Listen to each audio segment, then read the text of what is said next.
2 கொரிந்தியர் 4ஆம் அதிகாரத்தில் பவுல் அப்போஸ்தலன் பல காரியத்தை தன்னுடைய திருச்சபை மக்களோடு கூட பேசுகிறார். இது 8வது 9வது இந்த 10வது வசனங்களும் அவர் திருச்சபை மக்களுக்காக எழுதின ஒரு கடிதம் தான். அவர் கொரிந்தியர் சபைக்கு அதிகமாக அவர் கடிதம் எழுதியிருக்கிறார். அவர் எழுதின நிருபங்கள்லேயே பெரிய நிருபம் அப்படின்னு பார்த்தா கொரிந்தியருக்கு எழுதின நிருபம் தான். அவர் பல சபைகளுக்கு எழுதியிருந்தாலும் கொரிந்தியர் சபைக்கு அதிகமான நிருபங்களை அவர் எழுதியிருக்கிறதை பார்க்கிறோம். 2 நிருபங்கள் எழுதியிருக்கிறார். 2 நிருபங்களுமே பெரிய நிருபங்களாக இருக்கிறது. கொரிந்தியர் சபையில் பல சீர்திருத்தங்களை அவர் ஏற்படுத்தினார். அதே மாதிரி கொரிந்தியர் சபையில் பல அனுபவங்களையும் தன்னுடைய அனுபவங்களையும் அவர்களோடு கூட பகிர்ந்து கொண்டதை பார்க்கிறோம். இந்த 3ஆம் அதிகாரத்தில் இப்போ நம்ம வாசித்தது 4ஆம் அதிகாரம். 3ஆம் அதிகாரத்தில் அவர் மோசேவை பார்க்கிலும் ஒரு மகத்துவமான ஊழியத்தை தேவன் எங்களுக்கு கொடுத்திருக்கிறார் அப்படின்னு சொல்லி அந்த கொரிந்தியர் ஜனங்களோடு பேசுகிறார். மோசே பெரிய மனிதன் இஸ்ரவேல் மக்களுக்கு, அவர் ஒரு பெரிய மாமனிதர் இஸ்ரவேல் ஜனங்களுக்கு. ஏனென்றால் தேவனை முகமுகமாக தரிசித்தவர் மோசே. தேவனுடைய சத்தத்தை அப்படியே கேட்டு அந்த கல் பலகைகளை எழுதிட்டு வந்தவர் மோசே. மோசே மூலமாக நடந்த அதிசயங்களும் அற்புதங்களும் ஏராளம். அதனால் மோசேவை இஸ்ரவேல் ஜனங்கள் பிரதானமானவனாக பெரியவனாக எண்ணிக்கொண்டிருந்தார்கள். அதனால தான் பவுல் அப்போஸ்தலன் இந்த 3ஆம் அதிகாரத்தில் கொரிந்தியருக்கு எழுதும்போது அந்த மோசே பெற்ற ஊழியத்தை காட்டு ஒரு மகிமையான ஊழியத்தை இன்னைக்கு நாங்கள் பெற்று இருக்கிறோம் அப்படின்னு சொல்லி அவர் என்ன செய்கிறார்னா அந்த 3ஆம் அதிகாரம் முழுவதும் சொல்லுவார். அவனுடைய ஊழியம் எழுத்தின் பிரகாரமாக இருந்தது, எங்களுடைய ஊழியம் ஆவிக்குரியதாக இருக்கிறது. அந்த எழுத்து அநேகரை அழிவுக்கு நேராக நடத்துச்சு, இந்த ஆவி அநேகரை ஜீவனுக்கு ஏதுவாக என்ன செய்து நடத்துது அப்படின்னு சொல்லிட்டு தொடர்ந்து அவர் என்ன செய்வார்னா ஆவியானவர் எங்கே இருக்கிறாரோ அந்த 17ஆம் வசனத்தில் சொல்லுவார். அங்கே தான் விடுதலை இருக்குது. ஏன்னா 16வது வசனத்தில் முக்காடு இருந்துச்சு அப்படின்னு மோசேனுடைய அந்த பிரகாசத்தை பற்றி அவர் பேசுவார். அடுத்து இவர் சொல்லும்போது அந்த 17ஆம் அதிகாரத்தில் ஆவியானவர் வந்தாருன்னா யாருக்கும் முக்காடு தேவையில்லை. அவங்க என்ன செய்கிறாங்கன்னா திறந்த முகமாகவே இருந்து மகிமையின் மேலே என்ன செய்கிறாங்க, மகிமை அடைஞ்சு அவங்க தேவனுடைய சாயலை வெளிப்படுத்துகிறாங்க அப்படின்னு சொல்லி அந்த 18வது வசனத்தில் சொல்லியிருப்பார். சொல்லிட்டு தான் 19வது அந்த 4ஆம் அதிகாரம் 1ஆம் வசனத்தில் இருக்குன்ட்டு இதெல்லாம் சொல்லிட்டு அவர் சொல்லுவார், இப்படிப்பட்ட இரக்கத்தை பெற்றிருக்கிற நாங்கள் சோர்ந்து போகிறதே இல்லை அப்படின்னு சொல்லுவேன். சோர்ந்து போகிறதே இல்லைன்னு சொல்லிட்டு தான் 2ஆம் வசனத்தில் சொல்லுவார், இந்த பாவ உலகம் அல்லது பாவத்தில் இருக்க அந்த அந்தரங்க காரியங்கள் இதெல்லாம் நாங்கள் வெறுத்துட்டு தந்திரமாலாம் நாங்கள் வசனத்தை என்ன செய்யறதில்ல, வெளிப்படுத்துறதில்ல. சத்தியத்தை வெளிப்படுத்துறதுக்கு நாங்கள் எல்லாருக்கும் முன்னாடி என்ன செய்கிறோம், உத்தமர்களாய் வெளிப்படுகிறோம் அப்படின்னு சொல்லுகிறார். அப்படி ஒவ்வொரு விஷயமா சொல்கிறாரு. கெட்டு போகிறவங்களுக்கு தான் வசனம் புரியாது, வாழ விரும்புகிறவர்களுக்கு வசனம் புரியும். நல்லா தெரிந்து கொள்ளுங்க. எனக்கு வசனமே புரிய மாட்டேங்குது பாஸ்டர் அப்படின்னா உண்மைக்கே நீங்கள் வாழ விரும்பலன்னு தான் அர்த்தம். வாழ விரும்புகிறவர்களுக்கு வசனம் புரியும். யாரெல்லாம் வசனம் என்னை வாழ வைக்கும்னு விசுவாசிக்கிறார்களோ அவர்களுக்கெல்லாம் வசனம் உண்மைக்கே வாழ்வு கொடுக்கும்.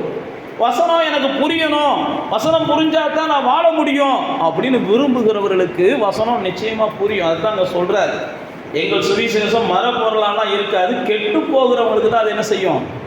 என்னதே சொன்னாலும் புரிய மாட்டேங்குது, என்னதே சொன்னாலும் விளங்க மாட்டேங்குது அப்படின்னா அவங்க ஏதோ ஒரு வகையில் என்ன செய்கிறாங்க, இருளுக்குள்ளே இருக்கிறாங்க, இருளுக்குள்ளே இருக்கத்தான் விரும்புகிறாங்க.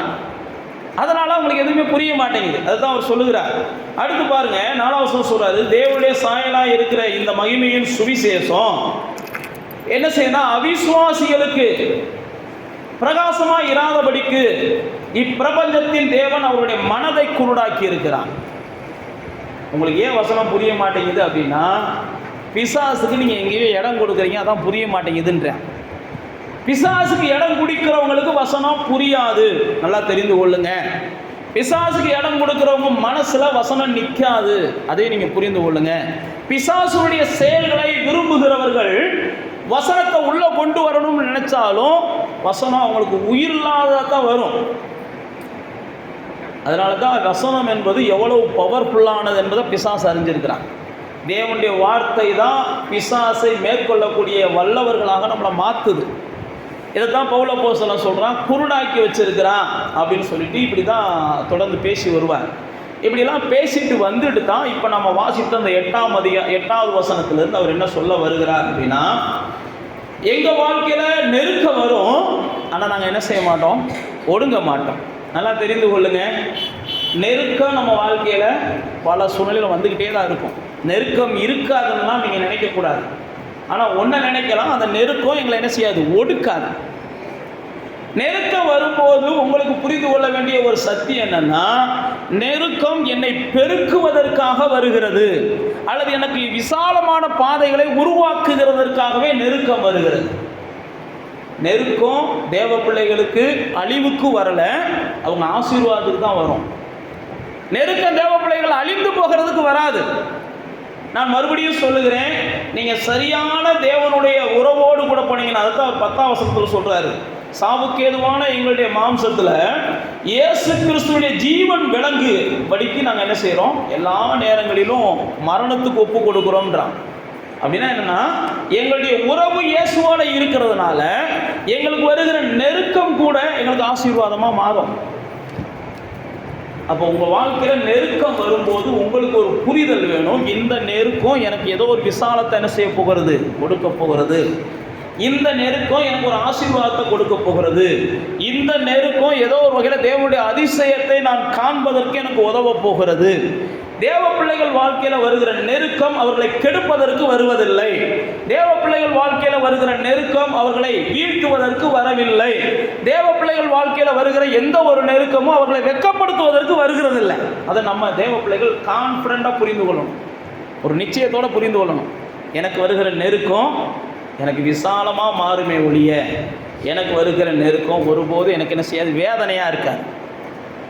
அப்போ தேவ பிள்ளைகளே, இங்கே பவுல் அப்போஸ்தலன் சொல்லுகிறான், இயேசு எங்களுக்குள்ள இருக்கிறார், இயேசுவை நாங்கள் வெளிப்படுத்தி கொண்டு இருக்கிறோம், இயேசுவோடு தான் எங்களுடைய உறவு இருக்கிறது, இயேசுடைய வார்த்தையை நாங்கள் அப்படியே என்ன செய்கிறோம், புரிந்து கொள்ளுகிறோம், இயேசுவை மோசேவை காட்டிலும் மகிமையான ஊழியங்களை நாங்கள் வெளிப்படுத்துகிறோம். அதனால் எங்களுக்கு நெருக்கம் வரும், பிசாசு மூலமாக வரும், சத்துருக்கள் மூலமாக வரும், சாத்தா மூலமாக வரும், யாராவது சதி செய்வாங்க, யாராவது ஏமாற்றுவாங்க, யாராவது பொய்யா சொல்லுவாங்க, நம்மளை ஒரு நாள் கூட நிம்மதியாக இருக்க விடக்கூடாதுன்றதுக்காக யாரையாவது ஒரு ஆளை பிசாசு பயன்படுத்திக்கிட்டே தான் இருப்பான். தேவ பிள்ளைகளை ஒரு நாள் கூட சந்தோஷமாக இருக்க வச்சிடக்கூடாது அப்படி சொல்லி ஏதாவது ஒன்று பிசாசு செய்து கொண்டே இருப்பான். நம்முடைய பிரதானமான எதிரி பிசாசு தான்.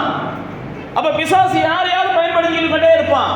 நீங்களும் நானும் ஒன்றை புரிந்து கொள்ளணும், நீ என்ன வேணாலும் செஞ்சுக்கோ, இயேசு சொல்லிட்டாரு, உங்கள் முடி கூட கீழே விழுகாதுன்ட்டார். நீ என்ன வேணாலும் செஞ்சுக்கோ, நீ எவ்வளவு நெருக்கத்தை வேணாலும் ஏற்படுத்திக்கோ, ஆனால் எனக்கு நல்லா தெரியும் இந்த நெருக்கம் எனக்கு என்ன செய்ய, ஒரு ஆசீர்வாதத்தை கொடுன்னு நான் நம்புகிறேன். பாருங்க, தேவ பிள்ளைகளாகி நீங்களும் நானும் நெருக்கம் வரும்போது நாம் என்ன நினைக்கிறோம் அப்படின்னா, நம்மளை நெருங்கி இருக்கிறவங்க நம்மளை புரிஞ்சுக்கிடுவாங்கன்னு நினைக்கிறோம். நல்லா தெரிந்து கொள்ளுங்க, உங்களை நெருக்கம் வரும்போது உங்களை நெருக்குவதற்கு தான் நிறையா பேர் வருவாங்க. உங்களுக்கு பிரச்சனை வரும்போது உங்களை வேதனைப்படுத்துறதுக்கு தான் நிறையா பேர் வருவாங்க. இதில் தான் தேவ பிள்ளைகளாகிய நானும் நீங்களும் சரியான புரிதல் வேண்டும். தேவ பிள்ளைகளுக்கு என்ன பிரச்சனை அப்படின்னா, தேவ பிள்ளைகளுக்கு இவங்க நம்மளை புரிஞ்சுக்கிற மாட்டேன்றாங்க, அவங்க நம்மளை புரிஞ்சுக்கிற மாட்டேன்றாங்கன்ற இந்த எண்ணம் தான் இவர்களுடைய புரிதலை என்ன செய்யுதுன்னா மழுங்க வைக்கிறது. நான் மறுபடியும் சொல்லுகிறேன், தேவ மனுஷனால் எல்லாத்தையும் புரிஞ்சுக்கிற முடியும், தேவன் இல்லாதவனால் உங்களை புரிஞ்சுக்கிறவே முடியாது. ஒரு மனுஷன்ட்ட தேவன் இல்லைன்னு வைங்க, ஒரு மனுஷன் தேவனோட உறவுல இல்லைன்னு வைங்க, அவன் உங்களை புரிஞ்சுக்கிறவே முடியாது. நீங்கள் அவன்கிட்ட மண்ணு கட்டாதீங்க. உண்மைக்கே தேவ உறவுல இருக்கிறாங்க, உண்மைக்கே தேவனோடு கூட நடக்கிறவங்களா இருக்காங்க, உண்மைக்கே தேவ சத்தத்தை கேட்குறவங்களா இருக்காங்கன்னா நீங்கள் அவங்கள்ட்ட சொல்ல தேவையில்லை, என்னை புரிஞ்சுக்கோப்பான்னா சொல்ல தேவையில்லை, ஈஸியாக அவங்கள புரிஞ்சுக்கிடுவாங்க. நான் மறுபடியும் சொல்லுகிறேன், தேவ பிள்ளைகள் நீங்களும் நானும் அவங்க இவங்க புரியலைன்னு சொல்லியெல்லாம் புலம்பக்கூடாது. அப்படி புலம்புனீங்க அப்படின்னா நீங்கள் இன்னும் என்ன செய்யலை, தேவனையும் ஒழுங்காக அறியலை, வசனத்தையும் ஒழுங்காக அறியலை, மனிதர்களையும் ஒழுங்காக அறிஞ்சிக்கிறலன்னு அர்த்தம். இதுதான் பவுல் அப்போஸ்தலன் சொல்லுகிறான். எங்கள் வாழ்க்கையில் நெருக்கம் வரும், நம்ம எல்லாருக்குமே தெரிந்த ஒரு பகுதி தான். 1 சாமுவேல் 30ஆம் அதிகாரத்தில் தாவீதுக்கு ஒரு பெரிய நெருக்கம் வருகிறது. தாவீது ஒரு ராஜாவை அண்டி தன்னுடைய வாழ்க்கையை கழித்து கொண்டு இருக்கிறான். ஒரு ராஜாவை அண்டி தன்னுடைய வாழ்க்கையை கழித்து கொண்டு இருக்கிற அந்த நேரத்தில் அந்த ராஜாவோடு கூட இவன் யுத்தத்துக்கு போக நினைக்கிறான். ஏன்னா அந்த ராஜா தான் தாவீதுக்கு அன்னைக்கு வாழ்க்கை கொடுத்துக்கிட்டு இருக்கிறான். 1 சாமுவேல் 30ஆம் அதிகாரத்தில் அந்த ராஜா தான் அந்த தாவீதுக்கு வாழ்க்கை கொடுத்துக்கிட்டு இருக்கிறான். அந்த ராஜாவை சார்ந்து தாவீது போகலாம்னு எண்ணும் போது ராஜா கூட இருந்தவங்கெல்லாம் தாவீதை ஏற்க மறுக்கிறார்கள். ஏற்க மறுத்த உடனே தாவீதுக்கு பெரிய வருத்தம். யுத்தத்துக்கு போனவர் யுத்தம் பண்ணாமே திரும்பி வந்துடுறாரு. கவனிச்சிங்கன்னா அழகாக இருக்கும். சில நேரத்தில் நம்மளை பெரியவங்க ஏற்றுக்குருவாங்க, அந்த வீட்டில் இருக்கிற நண்டு சிண்டுகள் நம்மளை ஏற்றுக்கிறாருங்க. எல்லாம் தெரிந்து கொள்ளுங்க, சில வீடுகள் அப்படிலாம் நடக்கும். அந்த வீட்டில் இருக்கிறவங்க பெரியவங்க நம்மளை மதிப்பாங்க, அந்த வீட்டில் இருக்கிற சில்லறை ஆட்கள் நம்மளை போட்டு என்ன செய்யும், எப்படா அப்படின்னு சொல்லி நம்மளை அது பார்க்குறதே சனியனை பார்க்குறது மாதிரி அது பார்க்கும். சில நேரத்தில் அப்படி தான் தாவீதை பார்த்தாங்க. ஆனால் தாவீது என்ன செஞ்சான், அந்த ராஜா சொல்லுவான், டே நீ எனக்கு தேவதூதனை போல் இருக்கிற, உன்கிட்ட ஒரு அநியாயத்தையும் நான் பார்க்கல, ஆனால் இவங்களுக்கு என்னத்தை பார்த்தாங்கன்னு தெரியலை, இவங்க உங்க கூட பழகுனது கூட கிடையாது. உண்மை அதுதான். தாவீதோடு அவங்க பழகல, ராஜா தான் பழகுனார். இவங்க உங்க கூட பழகுனதும் கிடையாது, உங்க கூட பயணம் பண்ணதும் கிடையாது, ஆனால் உன்னைய பிடிக்கலன்றியான். சில நேரத்தில் அப்படிலாம் நடக்கும். நம்ம கூட பழகியிருக்க மாட்டாங்க, நம்மளோட பயணம் பண்ணியிருக்க மாட்டாங்க, ஆனால் நம்மளை என்ன செஞ்சுருக்காது, அவங்களுக்கு பிடிக்காது. அப்போ தேவ பிள்ளைகளாகி நானும் நீங்களும் அப்படிப்பட்ட சூழ்நிலைகள் வரும்போது கொஞ்சம் என்ன செஞ்சுக்கிறணும், கர்த்தருக்கு ஸ்தோத்திரம்னு கடந்து போகணும். தாவீது அப்படி தான் கடந்து போனான்.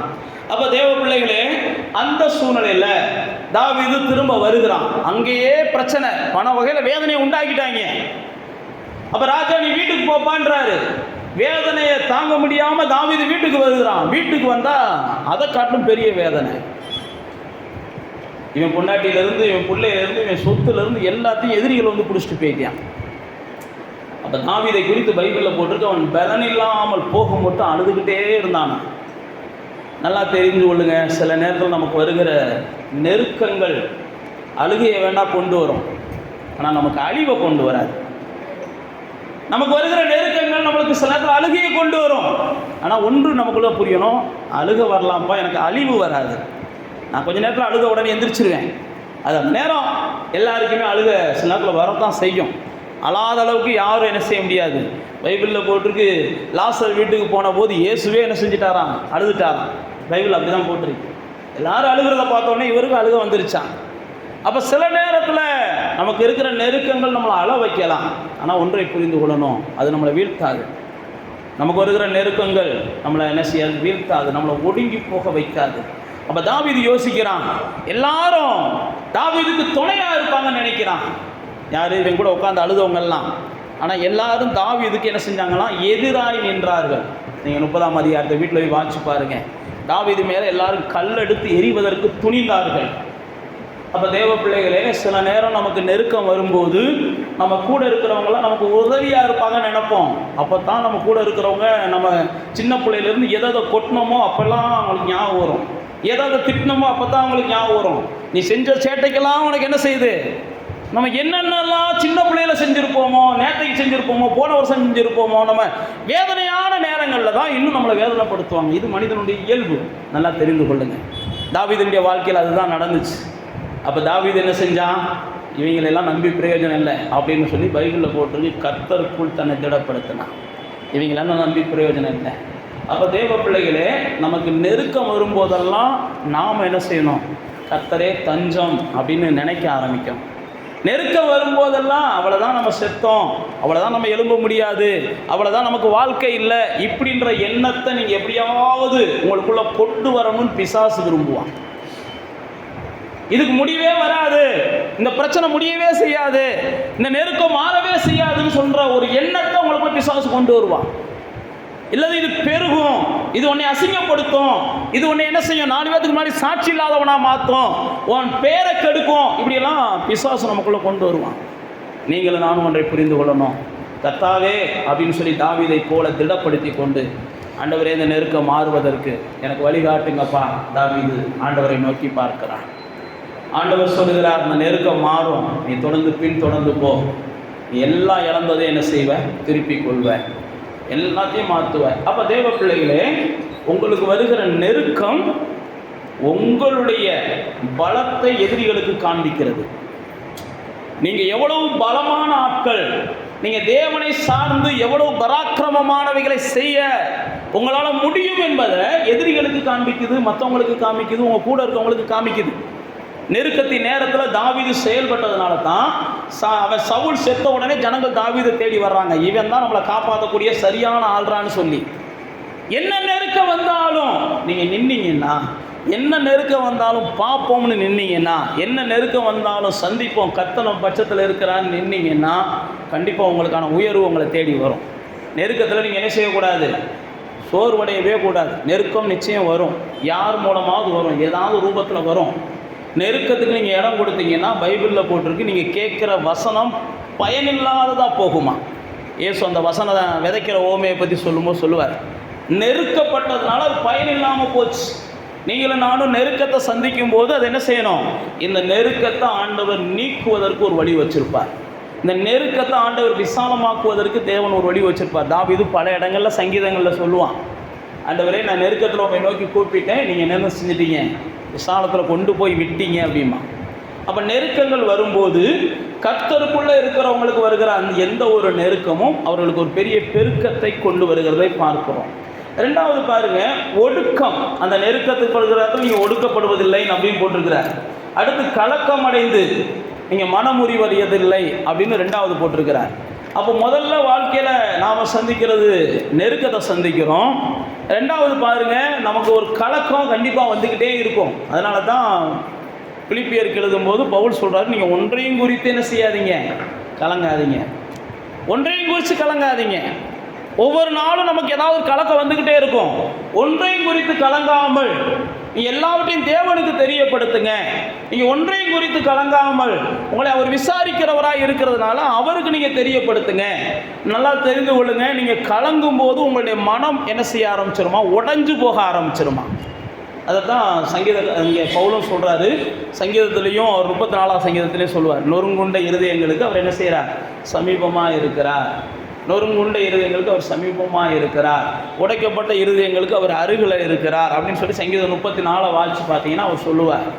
அப்போ தேவ பிள்ளைகளே, நம்முடைய வாழ்க்கையில் நாம் கலங்குகிற அளவுக்கு சில சூழ்நிலைகள் வரும்போது நம்முடைய மனது உடையக்கூடிய பல சம்பவங்கள் நமக்கு நிகழும். அதுதான் இங்கே பவுல் சொல்கிறார், நாங்கள் கலக்கம் அடைந்தாலும் திடீர்னு பவுலை என்ன செய்வாங்கன்னா, பைபிளில் போட்டு திடீர்னு பவுலை தூக்கி கட்டி வச்சுருவாங்க. திடீர்னு பவுலை பாம்பு கடிக்க ஆரம்பிச்சிடும். திடீர்னு பவுல் பயணம் பண்ணுற கப்பல் சேதமாக ஆரம்பிச்சிடும். திடீர்னு பவுலுக்கு பார்த்தீங்கன்னா அப்போ தான் வந்து மாலை போட்டிருப்பான். அதே அதிகாரத்தில் பார்த்தீங்கன்னா பவுலை தூக்கி கல்லை வச்சு எரிஞ்சுக்கிட்டு இருப்பாங்க. ஒரே அதிகாரத்தில் இவனுக்கு மாலை போடுவாங்க. ஒரு சப்பானியை இவன் சுகமாக்கிட்டான்றதுக்காக, இவன் சப்பானியை சுகமாக்கிட்டாங்கன்றதுக்காக மாலை போடுவாங்க. உடனே பவுல் சொல்லுவான், டேய் மாலை போடாதீங்கடா, கர்த்தர் ஒருத்தருக்கு தான் மகிமை செலுத்தணும், எங்களெல்லாம் நீங்கள் மனுஷனாக பாருங்கடா, எங்களை கர்த்தராக பார்க்காதீங்கடாம்யான். அப்படி பேசிக்கிட்டு இருக்கும்போதே 4 பேர் வந்து என்ன செய்வான், இவன் அவன்பான்னு என்னன்னு சொல்லி இருக்கிற மக்களை வெறுப்பேற்றி விட்டு கல்லை வச்சு எரிய வச்சுருவாங்க. வேதத்தில் வாட்சி பார்த்தீங்கன்னா பவுல் கல்லெறிபட்டு செத்தான்னு சொல்லி தூக்கி கொண்டு போய் வெளியில் போடுவாங்கலாம். ஆனால் பவுல் என்ன செய்வானா, மறுபடியும் எழும்பி எங்கே போய் சீசர்களை பலப்படுத்தலாம், இவன் தன்னை பலப்படுத்தலாம்லாம் நினைக்கல, எந்த இடத்துக்கு போய் சீசர்களை பலப்படுத்தலாம். அப்போ நான் என்ன சொல்ல வரேன் அப்படின்னா, சில நேரத்தில் எதிர்பாராத புகழ்ச்சி வந்தாலும், சில நேரத்தில் எதிர்பாராத இகழ்ச்சி வந்தாலும் ரெண்டையும் என்ன செய்யணும்? பேலன்ஸ் பண்ணணும். கலங்கவே கூடாது. புகழ்ச்சி வந்த உடனே நம்ம உச்சத்துக்கு போயிடுறோம், இகழ்ச்சி வந்த உடனே அப்படியே என்ன செஞ்சிடறோம்? பாதாளத்துக்குள்ளே போயிடுறோம். தேவ பிள்ளைகளுக்கு இது ரெண்டுமே அழகு கிடையாது. நாம் என்றைக்கும் போல என்ன செய்யணும்? நான் தேவனுடையவன், எல்லா கணமும் தேவனுக்கு தான், எந்த சூழ்நிலையும் தேவன் பார்த்துக்கிறோம். அதுதான் பவுல் சொல்கிறான், கலக்கம் அடைந்தாலும் நாங்கள் மனம் முறிவடைவதில்லை, நாங்கள் கலங்கினாலும் மனம் முறிவடைவதில்லை. அதனால தான் சங்கீதக்காரன் சொல்லும்போது சொல்கிறான் 46வது சங்கீதத்தில், தேவன் நமக்கு என்ன செய்கிறார்? ஆபத்து நேரத்தில் அனுகூலமான துணையாக இருக்கிறார். பூமி நிலை மாறினாலும், சமுத்திரங்கள் மாறினாலும், என்ன நடந்தாலும் நாங்கள் என்ன செய்ய மாட்டோம்? பயப்பட மாட்டோம். ஏன்னா யாக்கோபின் தேவன் எங்களுக்கு உயர்ந்த அடைக்கலமாக இருக்கிறார். நீங்கள் சங்கீதம் 46 வாட்சி பார்த்தீங்கன்னா தெரியும். அப்போ கலக்கங்கள் வரும்போதெல்லாம் நீங்களும் நானும் மனம் விட்டுறக்கூடாது. கலக்கங்கள் வரும்போதெல்லாம் கர்த்தர் ஏதாவது பாதை காமிப்பார். சங்கீதக்காரன் 55 சொல்கிறான் பாருங்க, என்ன செய்யுங்க, அவர் மேலே வச்சிருங்க, அவர் உங்களை ஆதரிப்பார். 55:22 சொல்லுவான். உங்கள் கவலைகளை அவர் மேலே வைத்துருங்க, அவருடைய பாரத்தை அவர் மேலே வச்சுருங்க. அவர் உங்களை என்ன செய்வார்? ஆதரிப்பார். உங்களை தள்ளாட விட மாட்டார். நிச்சயமாக நீங்கள் மனம் உடைஞ்சு போகிறதுக்கு அவர் விடமாட்டார். அப்போ தேவ பிள்ளைகளே, தேவன் உங்களோடு இருக்கும்போது உங்களுக்கு விரோதமான கலக்கங்கள், உங்களுக்கு முன்னாடி இருக்கிற கலக்கங்கள், உங்களுக்கு முன்னாடி இருக்கிற பிரச்சனைகள், உங்களுக்கு உங்களை வகையில் பாதிக்கிற சூழ்நிலைகள் வரும்போதெல்லாம் நீங்கள் ஒன்றை புரிந்து கொள்ளணும். இந்த கலக்கமெல்லாம் நிச்சயம் என்ன செய்யும்? மாறும். நம்ம எலியாவை குறித்து நீங்கள் 1 ராஜாக்களின் புஸ்தகம் 19ஆம் அதிகாரத்தில் வாட்சி பார்த்தீங்கன்னா, அவர் பெரிய ஒரு வெற்றியை பார்ப்பார், அதுக்கப்புறம் சோர்வடைஞ்சிருவார். ஏன் சோர்வடைஞ்சிருவார் அப்படின்னா, 17ஆம் அதிகாரத்தில் 18ஆம் அதிகாரத்தில் இதெல்லாம் எலியாவுடைய வாழ்க்கை வரலாறு இருக்கும். அந்த தேசத்தினுடைய மகாராணி எலியாவை எப்படியாவது என்ன செய்யணும்? பிடிக்கணும், அடிக்கணுன்ற இடத்துக்கு வந்துடுவாங்க. உடனே எலியா சோர்ந்து போயிடுவார். சோர்ந்து போயிட்டு சில நேரத்தில் நான் தான் சொல்கிறேன் பாருங்க, சாகக்கூடிய எண்ணங்களை எலியாவுக்கு வந்துடும். அந்த நேரத்தில் நீங்கள் வாட்சி பார்த்தீங்கன்னா, சில நேரத்தில் கலக்கம், மனம் உடஞ்சிருச்சுன்னா நமக்கு சாகக்கூடிய எண்ணங்கள் வரும். எலியா எவ்வளோ பெரிய பரிசுத்தவான், பைபிளில் போட்டிருக்கு, அவனுக்கே சாகக்கூடிய எண்ணம் வந்துச்சு. மோசே எவ்வளையோ பெரிய பரிசுத்தவான், அவனுக்கே சாகக்கூடிய எண்ணம் வந்துச்சு.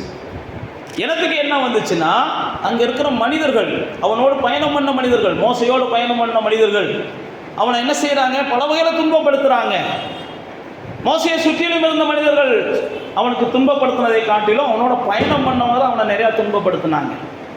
சில நேரத்தில் வெளியிலேருந்து நமக்கு வர்ற துன்பத்தை காட்டிலும் நம்ம வீட்டுக்குள்ளேருந்து வர்ற துன்பம் தான் நம்மளுக்கு தாங்க முடியாததாக இருக்கும்.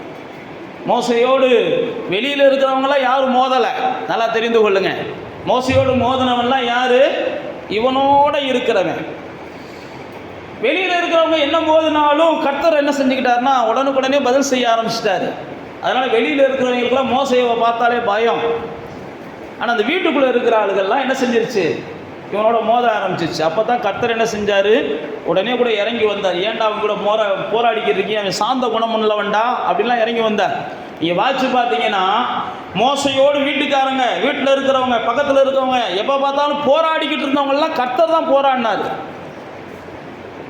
கோராகின் புத்திரர்கள் எழும்பி போராடினாங்க, கர்த்தர் தான் அவங்கள என்ன செஞ்சார்? மண்டையை தட்டி மண்ணுக்குள்ளே இழக்கினார். அதே மாதிரி தான் ஆரோன் மோசையோட போராடினாங்க, கர்த்தர் தான் என்ன செஞ்சார்? ஆரோனுக்கும் மிரியாமுக்கும் பிரச்சனை கொடுத்தாரு, அவர் தான் பண்ணார். அப்போ தேவனுடைய பிள்ளைகளே நல்லா தெரிந்து கொள்ளுங்க, நீங்கள் உங்களுக்குள்ளே இருக்கிற போராட்டங்கள், உங்களை கலங்க பண்ணுகிற காரியங்கள், மனமடிவாக்குகிற காரியங்கள், மரணத்தை தேட வைக்கிற காரியங்கள் உங்கள் குடும்பத்திலேயோ உங்களை சுற்றிலையோ நடக்கலாம். ஆனால் நடக்கும்போதெல்லாம் நீங்கள் என்ன செய்யணும்? மோசையை போல் கர்த்தர் பார்க்கட்டும்னு கொஞ்சம் வெயிட் பண்ணணும். மோசைக்கு அப்படிப்பட்ட சூழ்நிலை வந்துச்சு. அப்போ கர்த்தர் என்ன செஞ்சார்னா, வெளிப்பட்டு மோசைக்காக அவர்களோடு கூட பேசுனதை பார்க்கணும்.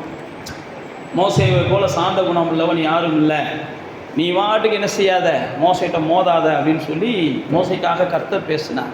அப்போ தேவ பிள்ளைகளே, இந்த வாழ்க்கையில் நமக்கு சில நேரத்தில் மரணத்தை கொண்டு வருகிற அளவுக்கு நெருக்கம் வரலாம், பிரச்சனை வரலாம்.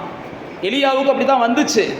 ஆனால் கர்த்தர் என்ன செய்யலைன்னா, பரிசுத்தவான்கள் மறிக்கிறதை விரும்புறதில்லை, இடையில மறிக்கிறதெல்லாம் கர்த்தர் விரும்புகிறதில்லை. நீங்கள் தேவனோடு சரியாக பயணம் பண்ணிங்கன்னா, உங்களுடைய அந்த மறைக்கக்கூடிய எண்ணங்கள் வரும்போதெல்லாம் கர்த்தர் உங்களோடு கூட இடைப்படுவார்.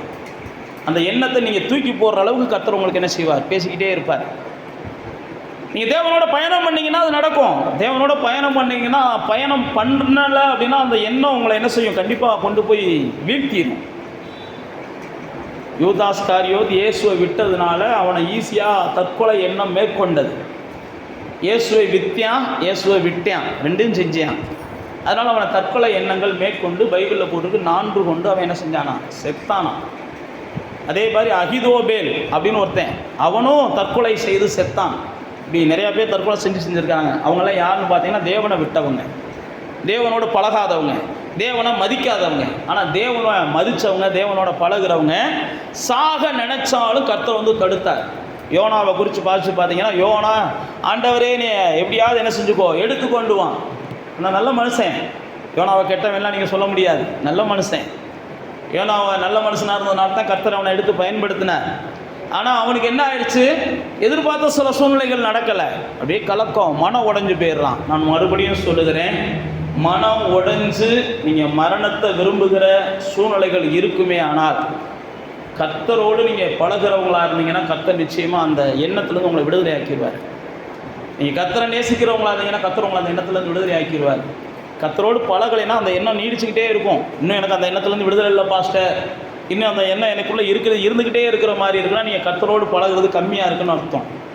ஏன்னா வேதத்தில் வாசிச்சு பார்த்தீங்கன்னா மோசேக்கு அந்த எண்ணம் வந்துச்சு, கர்த்தர் மாற்றினார். எலியாவுக்கு அந்த எண்ணம் வந்துச்சு, கர்த்தர் மாற்றினார். யோனாவுக்கு அந்த எண்ணம் வந்துச்சு, கர்த்தர் மாற்றினார். சில நேரத்தில் அப்படிப்பட்ட எண்ணங்கள் வரத்தான் செய்யும். ஏனென்றால் நமக்கு வருகிற பிரச்சனைகள் அப்படி, நமக்கு வருகிற போராட்டங்கள் அப்படி. இன்னைக்கு நம்ம வாழ்க்கையில் நார்மலான மனிதர்கள் சந்திக்கிறதை காட்டிலும் நாம் கூடுதலாக சந்திக்கிறோம். ஏன்னா அவனாவது சந்திக்கிறதற்கு உடனே என்ன செய்கிறான், சில வழி மேலே குறுக்கு வழிகளை கையாண்டு கொஞ்சமாவது ரிலாக்ஸ் பண்ணுறான். நமக்கு குறுக்கு வழி எதுவுமே கிடையாது. ரிலாக்ஸ்னாலும் அவர்கிட்ட தான் வந்து நிற்க வேண்டியிருக்கு. அவங்களுக்கு ஏதோ சில குறுக்கு வழிகளை வச்சு கொஞ்சமாவது மாற்றிக்கிறான் மனசை. நான் மறுபடியும் சொல்லுகிறேன், நீங்களும் நானும் கலக்கம் அடைந்தாலும் மனம் முறிவடைவதில்லை. எப்போ அப்படின்னா பவுல் சொன்னா பாருங்க, எப்பயுமே கர்த்தரை சுமந்து கொண்டே இருக்கணும். கலக்கம் உங்களுக்கு வரத்தான் செய்யும். ஆனால் கலக்கப்படுத்தினவர்கள் என்ன ஆனாங்க, உங்களை கலங்க பண்ணினவங்க, உங்களை மறிக்க வைக்கிற அளவுக்கு உங்களுக்கு மரண எண்ணத்தை கொண்டு வர அளவுக்கு போராடினவங்களெல்லாம் கர்த்தர் கண்டிப்பாக நியாயம் தீர்ப்பார். நீங்கள் நினைக்காதீங்க ஏதோ உங்கள் எண்ணத்தை மட்டும் மாற்றுவார், அவங்கள சும்மா விட்டுருவாங்கன்னு நினைக்காதீங்க. மோசையை விட்டு அப்படி தான் செஞ்சார், எவனையும் விடலை அவர். அதே மாதிரி தான் எலியாவுக்கு மரண எண்ணத்தை கொண்டு வந்த ஏசபேலை நாயை திங்க வச்சார். பைபிளில் போட்டிருக்குது, நான்லாம் சொல்லலை. அதனால் உங்களுக்கு மரண எண்ணத்தை கொண்டு வர்றாங்க, நீங்கள் கர்த்தரோட பழகிக்கிட்டு இருக்கீங்க. ஆனால் கர்த்தர் உங்களை மறிக்க விட மாட்டார். ஆனால் அந்த மரண எண்ணத்தை கொண்டு வரவனே கர்த்தர் சும்மா விட மாட்டார்.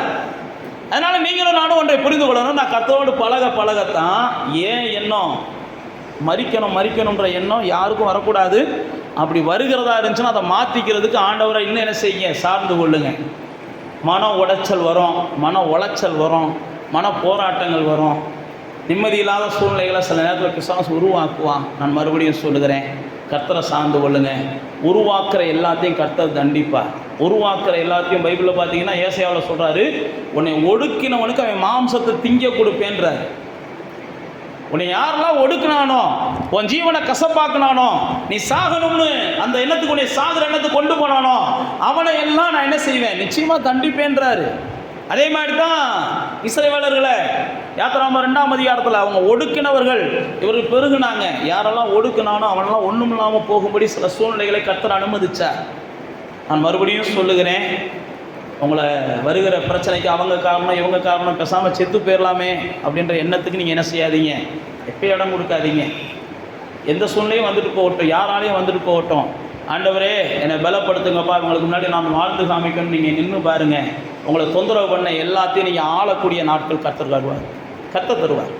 உங்களை தொந்தரவு பண்ணவங்கள நீங்கள் ஆளக்கூடிய நாட்களை கர்த்தர் தருவார். இதைத்தான் பவுல் அப்போஸ்தலன், நீங்கள் கர்த்தருக்குள்ளே இருங்க, என்ன கலக்கம் வந்தாலும் நீங்கள் மனம் உடைய மாட்டீங்கன்ற. 3வது பாருங்கள், நீங்கள் துன்பப்படுத்தப்படுவீங்க, அதனால் கர்த்தர் உங்களை என்ன செய்ய மாட்டார், கைவிட மாட்டார். உங்களை துன்பப்படுத்திக்கிட்டே தான் இருப்பாங்க. ஏன்னா பைபிளில் இயேசு சொல்கிறாரு, உலகம் உங்களை சிநேகிக்காதுன்னு தான் சொல்கிறாரு. உலகம் உங்களை பகைக்கத்தான் செய்யும்னு இயேசு சொல்கிறாரு. இயேசு சொல்லும்போது சொல்கிறாரு, பச்சை மரம் எனக்கே இந்த பாடு அப்படின்னா, எந்த குற்றமும் இல்லாத என்னையவே குற்றவாளி ஆக்குவதற்கு விளக்கெண்ணெய் ஊற்றிக்கிட்டு தேடிக்கிட்டு இருக்கியான். எனக்கு எந்த குற்றமும் இல்லாத என்னையவே எப்படியாவது பிடிச்சி சிலுவையில் அடிக்கணும்னு நினைக்கிறியான். எந்த தீங்கும் செய்யாத என்னையவே பலியாக்க எத்தனையோ முயற்சிகளை பண்ணுறாங்க. துன்பப்படுத்திக்கிட்டே தான் இருப்பாங்க. நல்லா தெரிந்து கொள்ளுங்க, துன்பம் தேவ பிள்ளைகளுக்கு பக்தியாய் நடக்க விரும்புனா யாவரும் துன்பப்படுவார்கள்னு பவுல் அப்போஸ்தலன் எழுதுகிறான் தீமோத்தேயுக்கு. நீங்கள் தேவனை பிரியப்படுத்தணும்னு நினச்சிங்கனாலே இங்கே மனுஷன் உங்களை வெறுக்கத்தான் செய்வான். தேவனை சந்தோஷப்படுத்தணும்னு நினச்சிங்கனாலே மனுஷன் உங்களை துன்பப்படுத்தத்தான் செய்வான். தேவனை அறியாத மனிதர்கள் நம்மளை சுற்றி இருக்கிறாங்க. தேவனை அறியாத மனிதர்கள் மத்தியில் தான் நம்ம வாழ்ந்து கொண்டு இருக்கிறோம். பிசாசின் மக்களோட தான் நம்ம வாழ்ந்து கொண்டு இருக்கிறோம். பேலியாளின் மக்களோட தான் நம்ம வாழ்ந்து கொண்டு இருக்கிறோம். உணர்வற்ற மக்களோட தான் நம்ம வாழ்ந்து கொண்டு இருக்கிறோம். இருளில் இருக்கிற மக்களோட தான் நம்ம வாழ்ந்து கொண்டு இருக்கிறோம். பைபிள் அப்படி தான் போட்டிருக்கு. துரோகிகளோட தான் நம்ம வாழ்ந்து கொண்டு இருக்கிறோம். நானும் நீங்களும் வாழுகிற உலகம் அப்படிலாம் பாத்திரமான உலகம்லாம் இல்லை. ஆனால் வேதம் போட்டிருக்குது, உங்களை யார் எவ்வளவு துன்பப்படுத்தினாலும் நீதிமான்களுக்கு வருகிற துன்பங்கள் அநேகமாக இருக்கும். ஆனால் எல்லாத்துலேருந்து கர்த்தர் விடுதலை ஆக்குவார். உங்களை துன்பப்படுத்துகிறவர்கள் நினைக்கலாம், நாம் படுத்துகிற இந்த துன்பம் இவர்களை ஏதாவது ஒரு வகையில் என்ன செஞ்சிடும், மாட்டி விடும்னு நினைக்கலாம். உங்களை படுத்துகிற துன்பம் ஏதாவது ஒரு வகையில் உங்களை வீழ்த்தி விடும்னு அவங்க நினைக்கலாம், அல்லது நம்ம இவங்களை துன்பப்படுத்திக்கிட்டே இருக்கிறோம். அதனால தான் பல இடங்களில் சங்கீதக்காரன் சொல்லுவான், நீ என்னை விழும்படி தள்ளிக்கிட்டே இருந்த, கர்த்தர் என்னை ஆதரிச்சுக்கிட்டே இருந்தாருப்பா, நீ எத்தனையோ முறை என்னை விழத்தல்ன. அதனால தான் மீகால சொல்லுவான், சத்துருவே சந்தோஷப்படாத, நான் விழுந்தால் என்ன செய்வேன், எழும்புவேன், என் கர்த்தர் என்னை எழுப்புவார் அப்படின்பான். அதனால தான் நீதிமொழிகள் சொல்லும்போது சொல்லுவாங்க, நீதிமான் 7 தடவை விழுந்தாலும் அவன் என்ன செய்வான், எழும்பிக்கிட்டே தான் இருப்பான். நீதிமானுக்கு விழுகையெல்லாம் கிடையாது, தேவனுடைய பிள்ளைகளுக்கு தோல்வியெல்லாம் கிடையாது. தேவனுடைய பிள்ளைகள் வாழ்க்கையில் வருகிற எந்த ஒரு நஷ்டமும் அவர்களை வீழ்த்தவே செய்யாது. உங்களுக்குள்ள புரிந்து வேணும். அதனால தான் அவங்களுக்கு சொல்கிறேன், உங்கள் துன்பப்படுத்துகிறவர்கள் இருந்துக்கிட்டே இருப்பாங்க. நீங்களும் நானும் என்ன செய்யணும், என்னை யார் துன்பப்படுத்தினாலும் கர்த்தர் கைவிட மாட்டார். நம்ம எல்லாருக்குமே தெரியும், அப்போஸ்தலர் 7ஆம் அதிகாரத்தில் ஸ்தேவானை எல்லாரும் கல்லை வச்சு எறிகிறாங்க. எல்லாரும் ஸ்தேவானை கல்லை வச்சு எறிவாங்க. எல்லாரும் ஸ்தேவானை கல்லை வச்சு எறிவாங்க. எல்லாரும் ஸ்தேவானை கல்லை வச்சு எறியும் போது ஸ்தேவான் என்ன செய்வான், தேவனை நோக்கி பார்ப்பான். பைபிளில் அப்படி தான் போட்டிருக்கு. சில நேரத்தில் ஜனங்கள் நம்மளை துன்பப்படுத்தும் போது இயேசு சொல்கிறது அதான் சொல்கிறார், உன்னை யாராவது துன்பப்படுத்தினா துன்பப்படுத்துகிறவங்களுக்காக என்ன செய்யும், ஜெபம் பண்ணுன்றார். துன்பப்படுத்துகிறவர்களுக்காக ஜெபம் பண்ணுங்க. இயேசு சொல்லும்போது சொல்றார், மலை பிரசங்கத்தில், நீதி நிமித்தம் நீங்கள் துன்பப்பட்டால் நீங்கள் என்ன செய்வீங்க, பாக்கியவான்களாக இருப்பீங்க. முகாந்திரம் இல்லாமல் உங்களை துன்பப்படுத்துகிறாங்க, காரணம் இல்லாமல் உங்களை பகைக்கிறாங்க, அநியாயமாக உங்களோட என்ன செய்கிறாங்க, ஏதோ ஒரு வகையில். நான் மறுபடியும் சொல்லுகிறேன், இது மனிதனுக்கு புரியாது, தேவனுக்கு எல்லாம் புரியும். நீங்கள் யார்கிட்டையும் என் பக்கம் நியாயம் இருக்குன்னு சொல்லிலாம் வெளிப்படுத்த முடியாது. ஆனால் உங்கள் பக்கம் நியாயம் இருக்கிறது என்பதை கர்த்தர் யார்கிட்ட வேணாலும் வெளிப்படுத்த அவர் என்ன செய்கிறார், நேரம் வச்சிருக்கிறார், வெளிப்படுத்துவார். அப்போ துன்பப்படுத்தப்படும் போதெல்லாம் உங்களுக்கு புரிதல் வேணும், கர்த்தர் என்ன செய்கிறார், என் பட்சத்தில் இருக்கிறார், கர்த்தர் என் பட்சத்தில் இருக்கிறார். என்னை யார் துன்பப்படுத்தினாலும் கர்த்தர் என்னை கைவிட மாட்டார். யார் என்னை துன்பப்படுத்தினாலும் கர்த்தர் கைவிட மாட்டார். அதனால தான் இயேசு அழகாக சொல்கிறாரு, உலகத்தில் உங்களுக்கு என்ன உபத்திரம் வந்தாலும் நீங்கள் என்ன செய்யுங்க, திடன் கொள்ளுங்கள், நான் உலகத்தை என்ன செஞ்சுருக்கிறேன், ஜெயிச்சிருக்கிறேன். நீ உலகத்தில் உபத்திரம் வரத்தான் செய்யும், துன்பப்படுத்துகிறவங்க இருக்கத்தான் செய்வாங்க, பொய்யான குற்றச்சாட்டுகளை சொல்லி தண்டிப்பாங்க, பொய்யான குற்றச்சாட்டுகளை சொல்லி புரளிகளை உங்கள் மேலே ஏற்படுத்தி ஏதாவது ஒன்றை செஞ்சு உங்களை ஏதாவது ஒரு வகையில் என்ன செய்வாங்க, துன்பப்படுத்திக்கிட்டே இருப்பாங்க. அப்படி தான் போட்டிருக்காங்க, துன்பப்படுத்தப்படுகிறோம், துன்பப்படுத்திக்கிட்டே இருப்பாங்க. துன்பப்படுத்திக்கிட்டே இருக்கிறாங்கல்ல, அவங்கள நீங்கள் கொஞ்ச நாள் என்ன செய்யுங்க, கர்த்தர் பார்த்துக்கிறட்டும்னு சொல்லி அவங்களுக்காக ஜெபம் பண்ணுங்க. ஆண்டவரே என்னை துன்பப்படுத்திக்கிட்டே இருக்கிறாங்கப்பா.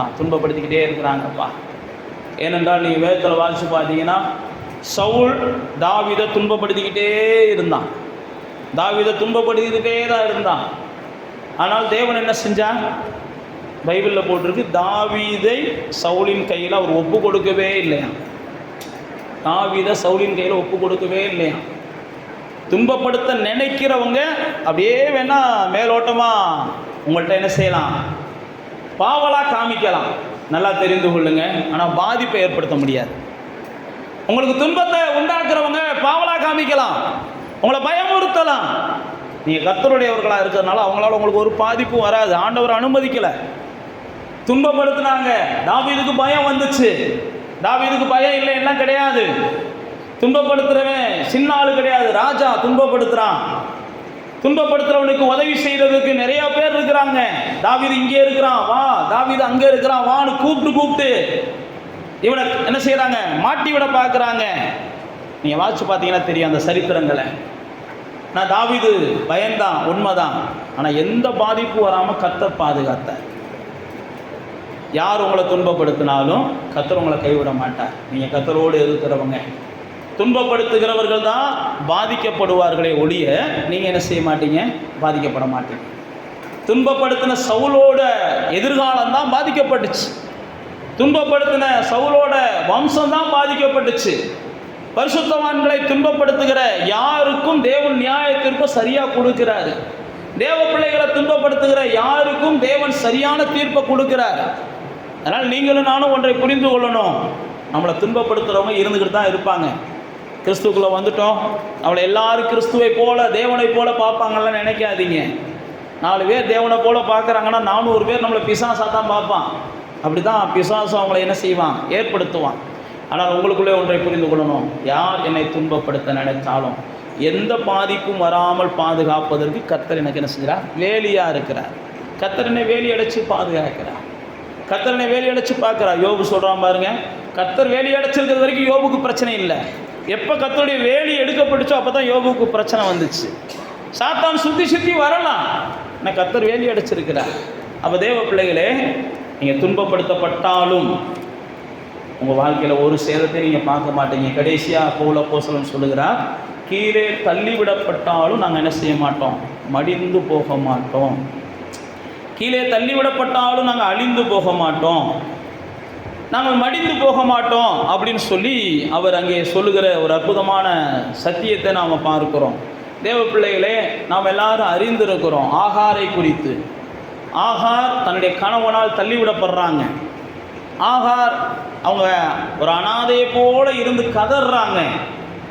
ஆனால் அவங்க நினைச்சாங்க, இந்த புள்ளை சாகிறத நான் என்ன செய்ய முடியாது, பார்க்க மாட்டேன், இந்த புள்ளையும் சாக போகுது, நானும் சாக போகிறேன் அப்படின்னு தான் அவங்க முடிவெடுத்தாங்க. ஆனால் பைபிளில் வாசிச்சு பார்த்தோம்னா தெரியும், தேவன் இவர்கள் 2 பேர்த்தையும் அவர் பார்த்தார். அவர் 2 பேர்த்தையும் பார்த்தார். சில நேரத்தில் உங்களை யாராவது தள்ளி விடலாம், யாராவது சூழ்ச்சி பண்ணி குழிக்குள்ள தள்ளலாம், யோசேப்பை தள்ளினது மாதிரி. யாராவது உங்களை தள்ளி விடுவதற்காக ஏதாவது கயர்களை மறைவாய் வைத்து கொண்டே போராடலாம். உங்களுக்கு துரோகங்கள் கண்டிப்பாக இழைப்பவர்கள் இருப்பாங்க. உங்கள்கிட்ட நன்மையை பெற்றவங்க உங்களை ஏதாவது ஒரு வகையில் என்ன செய்வாங்க, வேதனைகளை உண்டாக்கி கொண்டு தான் இருப்பாங்க. நான் மறுபடியும் சொல்லுகிறேன், உங்களை கீழே விழ வைக்கணும், உங்களை கீழே விழ வைக்கணும், உங்களுடைய ஓட்டத்தை தடுக்கணும், உங்களுடைய பயணத்தை தடுக்கணும், உங்களுடைய முன்னேற்றத்தை தடுக்கணும், உங்களுடைய சந்தோஷத்தை தடுக்கணும். ஏதாவது ஒரு வகையில் பிசாசு யாரையாவது பயன்படுத்தி கொண்டே தான் இருப்பான். நான் உங்களுக்குள்ள ஒரு நிச்சயம் இருக்கணும், நான் கர்த்தருடையவன், நான் கீழே யார் என்ன தள்ளினாலும் கர்த்தர் என்னென்ன செய்வார், தாங்குவார். மடங்கடிக்கப்பட்டவர்களை சங்கீதக்காரன் சொல்கிறான். மடங்கடிக்கப்பட்டவங்கன்னா தோக்கடிக்கப்பட்டவங்க, கீழே விழுந்து போனவங்க யாராக இருந்தாலும் கர்த்தரை நோக்கி பார்த்துட்டாங்கன்னா கர்த்தர் அவங்கள தூக்கி விடுகிறார். நம்ம எல்லாருக்குமே தெரியும், சிம்சோன் தோற்கடிக்கப்பட்டவன். சிம்சோன் எல்லா வகையிலையும் மேன்மை இழந்தவன். சிம்சோன் தன்னுடைய மரியாதை இழந்துடுறான். சிம்சோன் தன்னுடைய பராக்கிரமத்தை இழந்துடுறான். சிம்சோன் தன்னுடைய ஆவிக்குரிய தன்மை இழந்துடுறான், எல்லாம் இழந்துடுறான். ஆனால் அவனுக்கு தெரியும், இந்த நேரத்திலையும் எல்லாம் இழந்துட்டோம், எல்லாரும் தள்ளி விட்டுட்டாங்க, குழியில் தள்ளிட்டாங்க. மடியில் படுத்திருந்த பொம்பளை முதற்கொண்டு நம்மளை குழியில் தள்ளிடுச்சு. சில நேரத்தில் அப்படிலாம் நடக்கும். யார் மடியில் அவன் படுத்து கிடந்தானோ அந்த அம்மா தான் அவனை பிடிச்சி என்ன செஞ்சிச்சு, குழியில் தள்ளிச்சு. சில நேரத்தில் அப்படிலாம் நடக்கும். நம்மளை தள்ளி விடுறதுக்கு அங்கேருந்து இங்கேருந்து இல்லை, நம்ம வீட்டில் இருக்கிறவங்களே, நம்மகிட்ட வாங்கி சாப்பிட்றவங்களே ஏதாவது ஒரு இடத்துல நம்மளை தள்ளி விட்டு போயிடுவாங்க. நம்முடைய வீழ்ச்சிக்கு அவங்க காரணமாக மாறிடுவாங்க. நம்ம எங்கேயாவது மாட்டிக்கிறதுக்கு அவங்க ஒரு காரணமாக மாறிடுவாங்க. எல்லாம் தெரிந்து கொள்ளுங்க, நாம் எந்த அநியாயமும் செஞ்சுருக்க மாட்டோம். யாரோ செஞ்ச அநியாயம் நம்ம மேலே வந்து விழுந்திருக்கோம். ஆனால் எல்லாவற்றிற்கும் ஒரே பதில் அதுதான். நீங்கள் தேவனோடு சரியான பழக்கத்தில் இருந்தீங்கன்னா, தேவனோடு சரியான உறவில் இருந்தீங்கன்னா, அன்றைக்கி சிம்சோன் பாருங்கள், அந்த சூழ்நிலையிலே நான் விழுந்துட்டேன், ஆண்டவரே எனக்கு உதவி செய்யுங்கப்பான்னு கேட்குறான். நான் தள்ளப்பட்டுட்டேன், எனக்கு உதவி செய்யுங்கப்பா, நான் எல்லாத்தையும் இழந்துட்டேன், எனக்கு உதவி செய்யுங்கப்பா. உடனே தேவன் என்ன செஞ்சார், சிம்சோனுக்கு இரக்கம் காண்பித்தார். நீங்கள் நியாயாதிபதிகள் 10ஆம் அதிகாரம் 11ஆம் அதிகாரங்களில் வாட்சி பார்த்தீங்கன்னா எப்தாவை குறித்து போட்டிருக்கு. எல்லாரும் அவனை தள்ளி விட்டுருவாங்க. இவன் ஆகாதவளின் மகன், இவள் ஆகாதவளின் மகன் அப்படின்னு சொல்லி எப்தாவை தள்ளி விட்டுருவாங்க. எல்லாரும் ஒதுக்கிடுவாங்க, எல்லாரும் தள்ளி விட்டுருவாங்க. பைபிளில் போட்டிருக்கு, எப்தா என்ன செஞ்சான், எனக்கான ஒரு நேரத்தை கர்த்தர் கொண்டு வருவார், அது வரைக்கும் நான் காத்திருப்பேன்னு காத்திருந்தான். எனக்கான வாய்ப்புகளை கர்த்தர் கொண்டு வருவார். யாரெல்லாம் என்னை தள்ளி விட்டானோ அவனுக்கெல்லாம் மேலே நான் சிங்காசனம் போட்டு உட்காந்துருப்பேன். யாரெல்லாம் இன்றைக்கி என்னை தள்ளி விட்டானோ அவன் சொன்னதுபடியே கூட சில உண்மைகள் இருக்கலாம், அவன் சொன்னபடியே சில உண்மைகள் இருக்கலாம். நான் மறுபடியும் சொல்லுகிறேன், கர்த்தருடைய பிள்ளைகள், நீங்கள் கர்த்தரை பற்றி கொண்டீங்கன்னா அவங்க சொன்ன அந்த உண்மையை கூட கர்த்தர் என்ன செஞ்சிடறாரு, அப்படியே மறந்துடுறாரு. உங்கள் வீழ்ச்சிக்கு, சிம்சோனுடைய வீழ்ச்சிக்கு ஏதோ சில உண்மைகள் தான் காரணம், பொய்யெல்லாம் காரணம் கிடையாது, சில உண்மைகள் தான் காரணம். ஆனாலும் அவன் எப்போ கர்த்தரை நோக்கி பார்த்தானோ அப்பயே கர்த்தர் என்ன செஞ்சிட்டார், அவனுடைய பாவங்கள் எல்லாம் மன்னிச்சிட்டார். ஒருவேளை உங்களுடைய தோல்விக்கு உங்களுடைய பாவங்கள் காரணமாக இருக்கலாம், அல்லது உங்களுடைய பல வகையான கீழே நீங்கள் விழுந்து கிடக்கிறதுக்கு, எலும்ப முடியாமல் கிடக்கிறதுக்கு, ஒருவேளை உங்களுடைய ஏதாவது தவறான முடிவுகள் காரணமாக இருக்கலாம். நான் மறுபடியும் சொல்லுகிறேன், நீங்கள் கர்த்தரோடு கூட நல்மனம் பொருந்துங்க. எப்தா பார்த்தீங்கன்னா அவங்க தாயார் பரஸ்திரி தான், அவங்க தாயார் கெட்டுப்போன அம்மா தான், அவங்க தாயார் மோசமானவங்க தான். எப்தாவுடைய தாயார் அப்படிப்பட்டதாக இருந்ததுனால தாயாரின் நிமித்தம் எப்தாவை தள்ளி வச்சிடுறாங்க. ஆனால் எப்தா ஒரு பாவமும் செய்யாதவன். ஆனால் எப்தா என்ன செஞ்சுருக்கிறான்? எல்லாரையுமே தள்ளி விடுறாங்களே, கர்த்தாவேன்னு காத்திருக்கிறான். நான் மறுபடியும் சொல்லுகிறேன், அப்போ தான் கர்த்தர் எப்தாவை நோக்கி வாய்ப்புகளை அனுப்புகிறார். நீங்கள் கர்த்தாவே, எல்லாரும் என்ன தள்ளுறாங்க, எல்லாரும் என்ன ஒதுக்குறாங்க, எல்லாரும் என்னை புறக்கணிக்கிறாங்க, எனக்கு என்ன செய்கிறதுன்னு தெரியலன்னு நீங்கள் காத்து கிடந்தீங்கன்னா அவங்களுக்கு வாழ்வு கொடுப்பதற்கு உங்களுக்கு ஒரு வாய்ப்பு ஆண்டவர் தர்றாரு.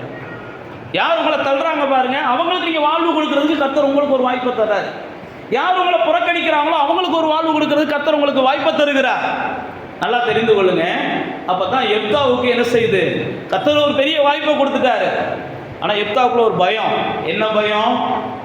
தோத்துட்டோம் அப்படின்னா, தோத்துட்டோம், ஏதோ ஒன்று தவறு நடந்துருச்சு அப்படின்னா என்ன ஆயிரும்? இவன் கொடுத்த மரியாதையெல்லாம் இதுக்கு முதல் அனுபவிச்சதை காட்டிலும் கூடுதலாக நம்மளை என்ன செஞ்சுருக்க வேண்டியிருக்கும்? துன்பத்தை அனுபவிக்க வேண்டியிருக்கும்.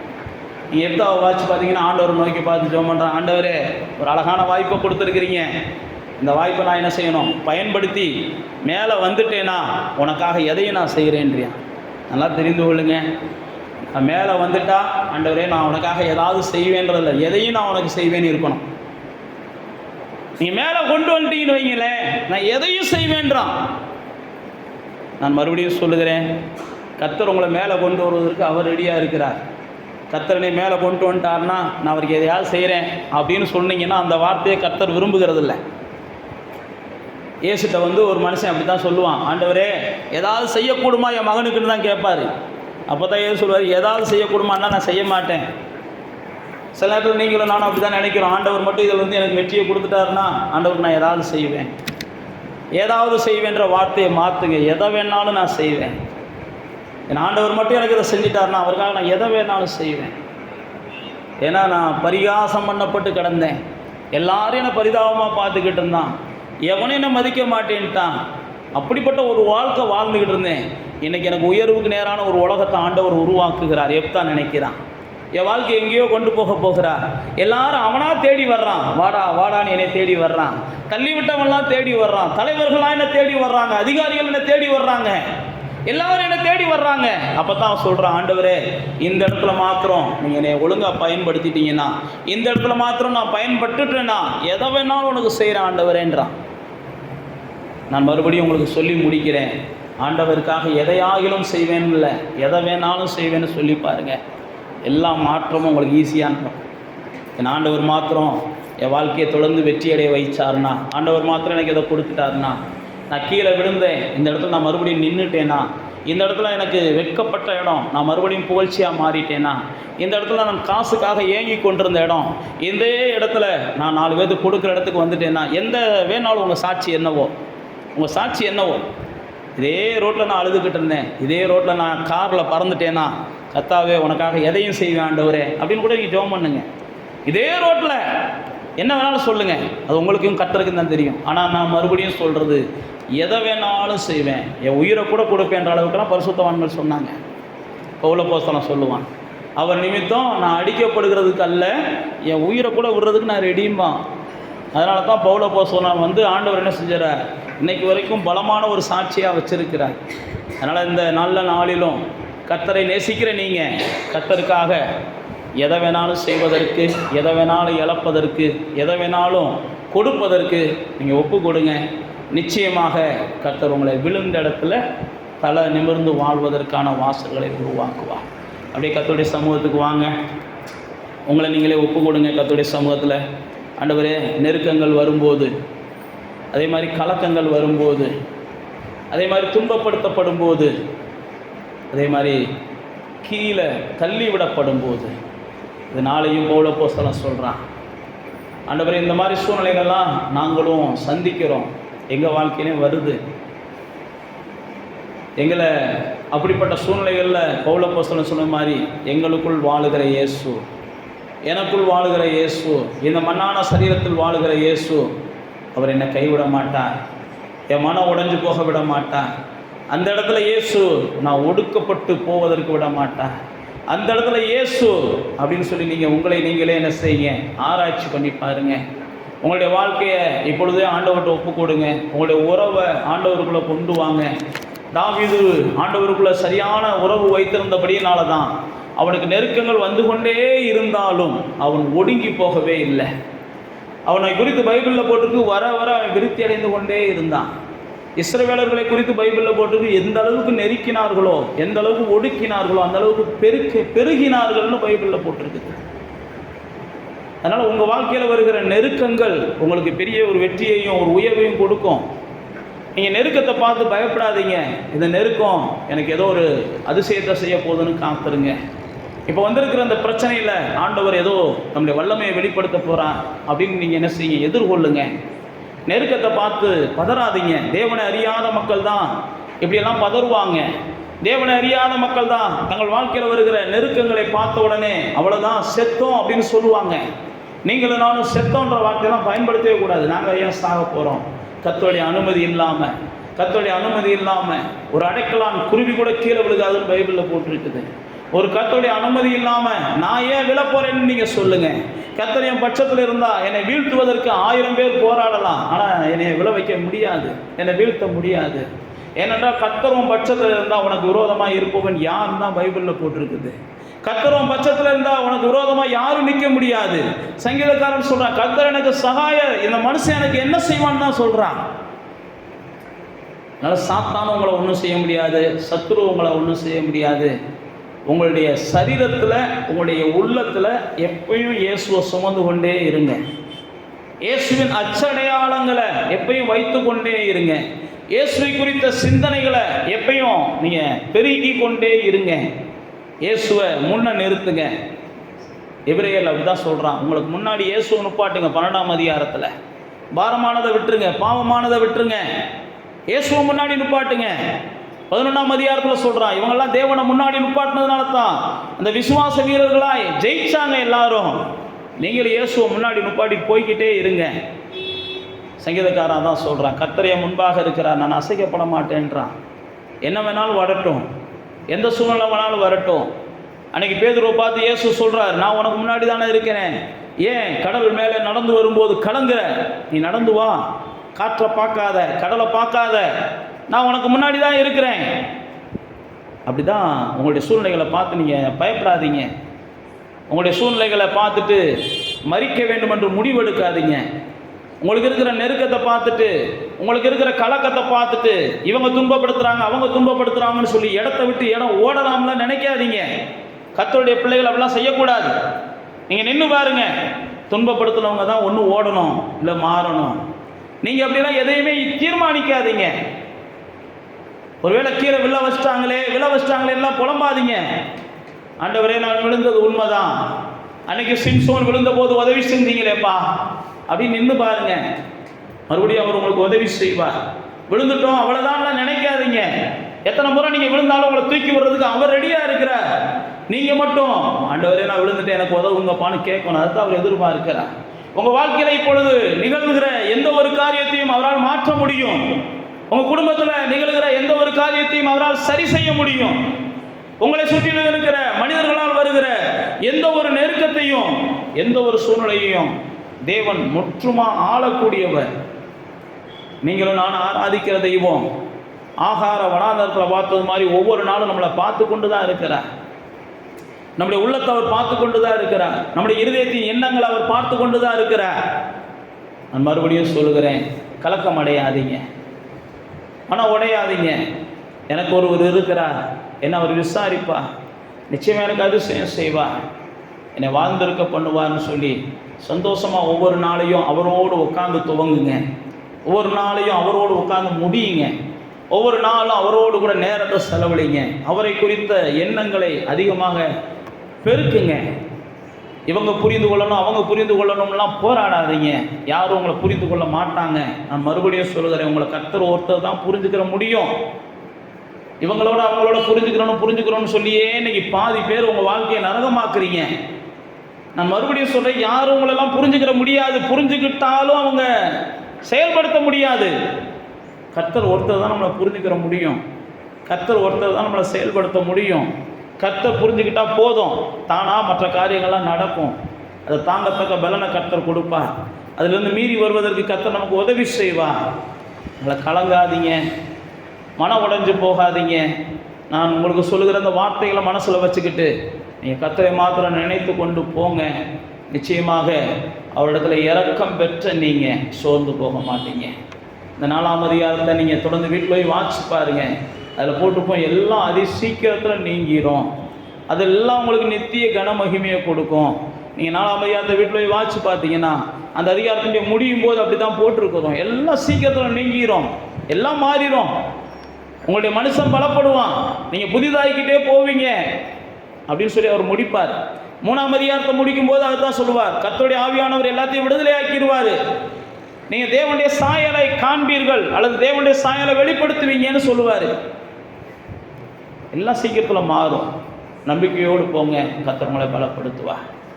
இதாவே நாங்கள் தியானித்தபடியே கூட பவுல் அப்போஸ்தலன் ஒரு பெரிய பரிசுத்தவான். அவர் தன் வாழ்க்கையில் சொல்லும்போது அந்த சொன்ன எல்லா நிகழ்வுகளும் எப்பக்கமும் நாங்கள் நெருக்கப்பட்டோம், நாங்கள் ஒடுங்கலை, எங்கள் வாழ்க்கையில் கலக்கம் வந்துச்சு, மனம் உடையலை, நாங்கள் துன்பப்படுத்தப்பட்டோம் ஆனால் கைவிடப்படலை, அவர் சொல்கிற கீழே தள்ளிவிடப்பட்டோம் ஆனால் மடிஞ்சு போகலை. அதே சத்தியத்தின்படி எங்கள் வாழ்க்கையிலையும் எல்லாம் நடந்தாலும் அந்த பவுல் அப்போஸ்தலன் பார்த்த அதே வெற்றியை நாங்களும் பார்ப்பதற்கு, பவுல் அப்போஸ்தலன் அடைந்த அதே மேன்மையை நாங்களும் அடைவதற்கு, பவுல் அப்போஸ்தலன் சொன்னதை போல விசுவாசத்தை காத்து கொண்டேன், என் ஓட்டத்தை நான் ஜெயமாக முடித்தேன், எங்கேயும் நான் தோக்கலை, யார்கிட்டையும் நான் தோக்கலை, எந்த சூழ்நிலையிலும் நான் தோக்கலை, எனக்கு கிரீடம்